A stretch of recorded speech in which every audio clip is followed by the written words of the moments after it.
but it's one of those games where somebody's going to win it sooner or later. I'm proud of our team. I thought they've had a terrific run here the last month or more, and that's all I can say. Everybody left everything they had on the ice, and what could have gone in it, for us, and it didn't, and it did for them. That's what happens in these games. Red, what were you given as an explanation on the disallowed goal, and do you agree with the call? Well, that's a tough one to swallow. I mean, that's there was a loose puck in the crease, and the referee blew the whistle because he was calling a penalty on them, and yet we had control, or were about to have control of the puck, and I think Lynch was putting it in the net a split second after he blew the whistle.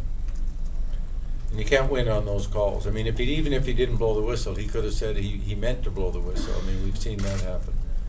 But that's, maybe he couldn't see the puck and he blew it down. But he was so intent on calling the penalty that he didn't see that the puck was loose and we were putting it in the net. In the kind of the middle part of the third period, it seemed like Miami started to really take control of the play. Yet in overtime, your guys did a good job keeping the puck there. What was it that brought the team back into the game? I can't tell you. The one difference in overtime is there's no TV timeouts, and maybe that favored us. I don't know, but we seemed to get our legs, our second wind, and we carried the play for the most part. But they definitely had a strong part of the third period. And they're a good team. Let's face it, they're the number one team in the country. I'm pretty proud of our team to be here and play a game that we could have won. Put into perspective at all the last couple of weeks and what you guys were able to do. Yeah, I mean, the last 4 years, every year is different, obviously. Different guys, whether it's 4 different guys, it's a new team every year. And, I can honestly say this is the most proud I've ever been of a Michigan hockey team.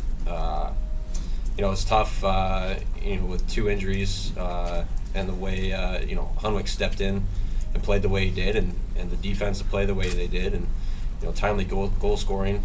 Couldn't have come at a better time. It's kind of sad to say the season's over, but I'm so proud of the guys that are sitting in the locker room right now, and these 2 gentlemen sitting next to me. Carl, could you talk about the overtime, the chances that you guys had?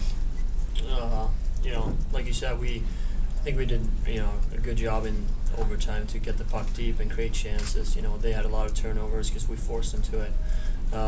Their goalie stood on his head, and maybe weren't patient enough there on the net, but we obviously had enough chances to win this game.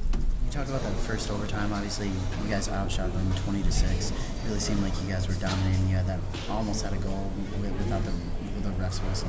Yeah, it wasn't like that. But we kept going like that. It was going to come to end real quick, but they hung on and they got the victory. You apparently said you were sorry to Summers and said nothing to be sorry about. Why did you say that, and what did it mean for him to tell you that? Well, Chris Summers is one of my best friends. You never want to. It's tough when the senior season ends, especially your captain. So I'm sorry I gave up a goal. That led to a season ending, but we went on a pretty nice run for him to get back in the lineup. So he was thankful for that. What did it mean for him to say that you didn't need to apologize? Well, it's huge. You never want to feel like the teammates think it's your fault. Chris, it was an honor. He said it was fun to go to war with him, and it definitely was.